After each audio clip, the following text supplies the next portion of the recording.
ಆತ್ಮೀಯ ಬಂಧುಗಳೇ, ಶ್ರೀಮದ್ ಭಗವದ್ಗೀತೆ ತತ್ವ ವಿವೇಚನೆ ಟೀಕಾ ಅಧ್ಯಾಯ 3 ಕರ್ಮಯೋಗ. ಇದರಿಂದ 13ನೇ ಶ್ಲೋಕವನ್ನ ನಾವು ತಿಳ್ಕೊಳ್ತಾ ಇದ್ವಿ. ಓದ ಭಾಗದಲ್ಲಿ ನಾವೇನ್ ತಿಳ್ಕೊಳ್ತಾ ಇದ್ವಿ, ಇಲ್ಲಿ ಎಲ್ಲಾ ಪಾಪಗಳಿಂದ ಮುಕ್ತರಾಗೋದ್ರ ಬಗ್ಗೆ ಹೇಳ್ತಾ ಇದಾರಲ್ಲ, ಇಲ್ಲಿ ಯಾವ ಭಾವವನ್ನ ನಾವು ಗ್ರಹಿಸ್ಬೇಕು, ಯಾವ ರೀತಿ ಹೇಳ್ತಾ ಇರೋದು ಇವರು ಅಂತ ಇಲ್ಲಿ ಕೇಳಿದ್ರು. ಅದರ ಬಗ್ಗೆ ನಾವು ಕೆಲವೊಂದು ವಿಚಾರಗಳನ್ನ ತಿಳ್ಕೊಂಡ್ವಿ. ಯಾರು ಪಂಚಮಹಾಯಜ್ಞಗಳನ್ನ ಮಾಡ್ತಾನೋ ಮತ್ತು ಅವ್ರಿಗೋಸ್ಕರ ಇದನ್ನೆಲ್ಲ ಕೊಟ್ಟು ತಾನು ಏನು ಫಲವನ್ನ ಪಡ್ಕೊಂಡಿರ್ತಾನೋ ತಾನು ಮಾಡಿದಂತಹ ಕೆಲಸಗಳಿಂದ, ಅದನ್ನು ಇವ್ರಿಗೆಲ್ಲ ಹಂಚಿ ಮಿಕ್ಕದ್ದನ್ನು ಪ್ರಸಾದ ಅಂತ ತಿಳ್ಕೊಂಡು ಯಾರು ಸ್ವೀಕಾರ ಮಾಡ್ತಾನೋ, ಮತ್ತು ಅವನಿಗೆ ಯಾವುದೇ ಸ್ವಂತ ಅಪೇಕ್ಷೆಗಳಿರೋದಿಲ್ಲ, ಅವನು ಈ ಜೀವನವನ್ನು ನಡೆಸೋದಕ್ಕೆ ಮತ್ತು ಇವರ ಸೇವೆ ಮಾಡೋದಕ್ಕೆ ನನಗೆ ಈ ಒಂದು ಶರೀರ ಇರಬೇಕಲ್ವ, ಆ ಜೀವನ ನಿರ್ವಹಣೆಗೋಸ್ಕರ ಅವನು ಆ ಒಂದು ಪ್ರಸಾದದ ರೂಪದಲ್ಲಿ ಯಜ್ಞದಲ್ಲಿ ಮಿಕ್ಕಿ ಉಳಿದದ್ದನ್ನ ಅವನು ಸ್ವೀಕಾರ ಮಾಡ್ತಾನೆ ನೋಡಿ. ಅಂಥವನು ಎಲ್ಲ ಪಾಪಗಳಿಂದ ಬಿಡುಗಡೆ ಹೊಂದಿ ಸನಾತನ ಬ್ರಹ್ಮಪದವನ್ನು ಪಡಿತಾನೆ ಅಂತ ತಿಳ್ಕೊಂಡಿದ್ವಿ. ಅದರ ಬಗ್ಗೆ 4ನೇ ಅಧ್ಯಾಯದಲ್ಲಿ 31ನೇ ಶ್ಲೋಕದಲ್ಲಿ ಕೃಷ್ಣ ಅರ್ಜುನನಿಗೆ ಹೇಳ್ತಾನೆ. ಆ ಶ್ಲೋಕ ಯಾವುದು ಅಂತಂದ್ರೆ ಯಜ್ಞಶಿಷ್ಟಾಮೃತ ಭುಜೋ ಅಂತ ಒಂದು ಶ್ಲೋಕ ಬರುತ್ತೆ.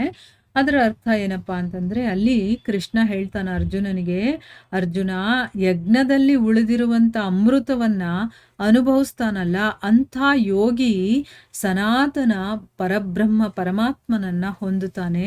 ಮತ್ತೆ ಯಜ್ಞವನ್ನ ಮಾಡದೇ ಇರುವಂತಹ ಮನುಷ್ಯ ಇದಾನಲ್ಲ, ಅವನು ಈ ಲೋಕ ಕೂಡ ಸುಖದಾಯಕವಾಗಿರೋದಿಲ್ಲ, ಇನ್ನ ಪರಲೋಕದಲ್ಲಿ ಅವನು ಸುಖ ಹೇಗೆ ತಾನೇ ಪಡೆಯೋದಕ್ಕಾಗತ್ತೆ, ಅವನಿಗೆ ಇಲ್ಲೂ ಸುಖ ಇಲ್ಲ ಅಲ್ಲೂ ಸುಖ ಇಲ್ಲ ಅಂತ ಹೇಳ್ತಾರೆ. ಆದರೆ ಅದೇ ಯಾರು ಯಜ್ಞ ಮಾಡಿ ಅದರ ಉಳಿದ ಆಹಾರವನ್ನ ಅಥವಾ ಅದರಿಂದ ಬಂದಂತ ಉಳಿದಿರೋದನ್ನ ಅವನು ಯೂಸ್ ಮಾಡ್ತಾನೋ, ಅವನು ಬ್ರಹ್ಮಪದವನ್ನ ಪಡಿತಾನೆ ಅಂತಂದ್ಬಿಟ್ಟು ಅದರಲ್ಲಿ ಹೇಳಿದ್ದಾರೆ. ಅದಕ್ಕೋಸ್ಕರನೇ ಇಂತಹ ಸಾಧಕರನ್ನ ಸಂತರು ಅಂತ ಹೇಳಿದ್ದಾರೆ. ಅದಕ್ಕೆ ಇಲ್ಲಿ ಎಲ್ಲಾ ಪಾಪಗಳಿಂದ ಮುಕ್ತರಾಗುವವರು ಅನ್ನೋದನ್ನ ಇಲ್ಲಿ ತಿಳ್ಕೋಬೇಕು. ಇಲ್ಲಿ ಸಂತಹ ಅಂತ ಕೊಟ್ಟಿದಾರಲ್ಲ ಪದ, ಅದಕ್ಕೆ ಈ ರೀತಿಯ ಒಂದು ಕೆಲಸವನ್ನ ಯಾರು ಮಾಡ್ತಾರೋ ಅಂತ ಸಾಧಕನ ಬಗ್ಗೆ ಇಲ್ಲಿ ಹೇಳ್ತಾ ಇರೋದು. ಅವರನ್ನ ಇಲ್ಲಿ ಸಂತ ಅಂತ ಕರಿತಾ ಇರೋದು ಅಂತ ಇದರ ಅರ್ಥ. ತನ್ನ ಸುಖೋಪಭೋಗದ ಪ್ರಾಪ್ತಿಗೋಸ್ಕರ, ಅಂದ್ರೆ ತನಗೇನೋ ಒಂದು ಸುಖ ಬೇಕು, ಅದರ ಪ್ರಾಪ್ತಿಗೋಸ್ಕರ ಶಾಸ್ತ್ರ ವಿಧಿಗೆ ಅನುಸಾರವಾಗಿ ಕರ್ಮ ಮಾಡುವಂತ ಮತ್ತೆ ಪ್ರಾಯಶ್ಚಿತ್ತ ರೂಪವಾಗಿ ನಿತ್ಯ ಹವನ ಬಲಿವೈಶ್ವದೇವಾದಿ ಕರ್ಮಗಳನ್ನ ಮಾಡಿ ಎಲ್ಲರ ಹಕ್ಕನ್ನು ಅವರಿಗೆ ಕೊಟ್ಟು ಬಿಡ್ತಾನಲ್ಲ, ಅಂತ ಸಕಾಮ ಪುರುಷನೂ ಕೂಡ ಮನೆಯಲ್ಲಿ ನಡೆಯುವಂತಹ ನಿತ್ಯದ 5 ಪಾಪಗಳಿಂದ ಅವನು ಬಿಡುಗಡೆ ಹೊಂದುತ್ತಾನೆ. ಅಂದ್ರೆ ಈಗ ಸಕಾಮ ಪುರುಷ ಇರ್ತಾನೆ, ಅವನಿಗೆ ತನ್ನ ಆಸೆಗಳಿರತ್ತೆ, ಅದನ್ನು ಈಡೇರಿಸ್ಕೋಬೇಕು ಅಂತ ಆಸೆ ಇರುತ್ತೆ. ಇಲ್ಲಿ ತನಗೆ ಆಸೆಗಳಿರೋದಿಲ್ಲ, ಅವನು ಬೇರೆಯವ್ರಿಗೋಸ್ಕರನೇ ಇರ್ತಾನೆ, ಅವನನ್ನ ಸಂತ ಅಂತ ಕರೆದಿರೋದು.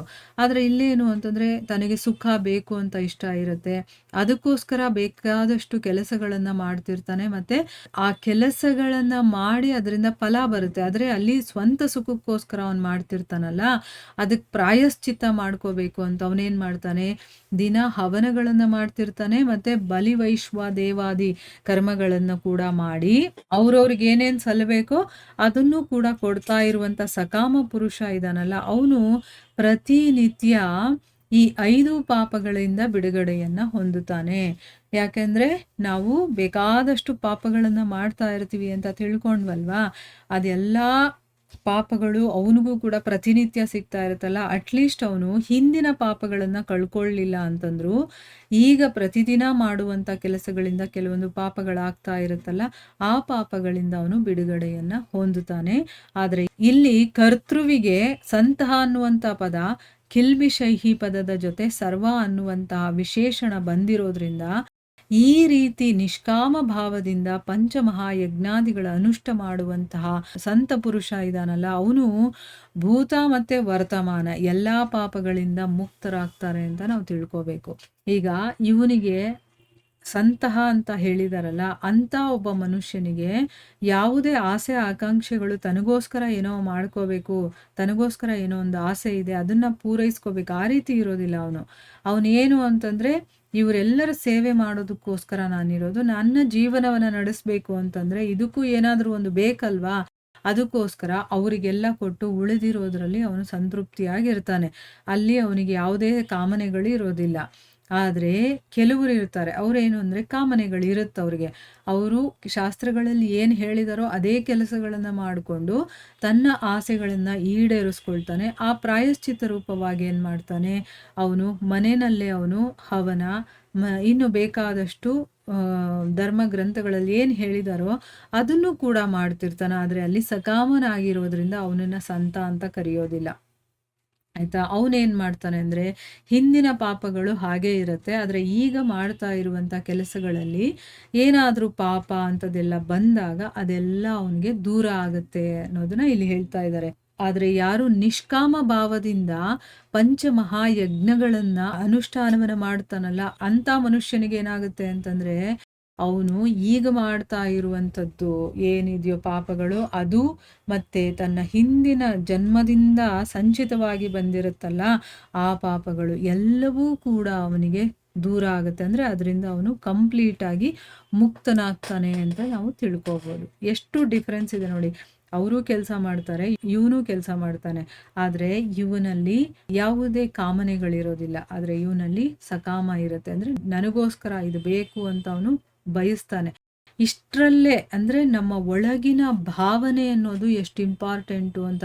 ನಾವು ಏನೇ ಕೆಲಸ ಮಾಡಿದ್ರೂ ಕೂಡ ನಮ್ಮ ಒಳಗಡೆ ಇರುವಂಥ ಭಾವನೆ ತುಂಬ ಇಂಪಾರ್ಟೆಂಟ್ ಆಗುತ್ತೆ. ಭಗವಂತ ಅದನ್ನೇ ನೋಡೋದು. ಅದನ್ನು ನೋಡಿ ನಮಗೆ ರಿಸಲ್ಟ್ ಕೊಡ್ತಾನೆ.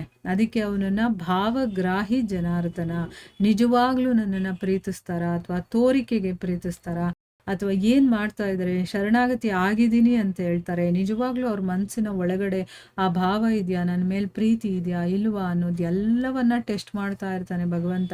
ಅದಕ್ಕೆ ನಾವು ಹೊರಗಡೆಯಿಂದ ಏನು ಮಾಡ್ತೀವೋ ಕ್ರಿಯೆಗಳು, ಅದಕ್ಕಿಂತ ಒಳಗಿನ ಕ್ರಿಯೆ ಅಂದರೆ ಆ ಭಾವನೆಗಳಿದೆಯಲ್ಲ ಅದಕ್ಕೆ ತುಂಬ ಇಂಪಾರ್ಟೆನ್ಸ್ ಇದೆ ಅನ್ನೋದನ್ನ ನಾವು ಅರ್ಥ ಮಾಡ್ಕೋಬೇಕು. ಇಲ್ಲಿಗೆ ನಾವು ನಿಲ್ಲಿಸೋಣ. ಹರೇ ಕೃಷ್ಣ.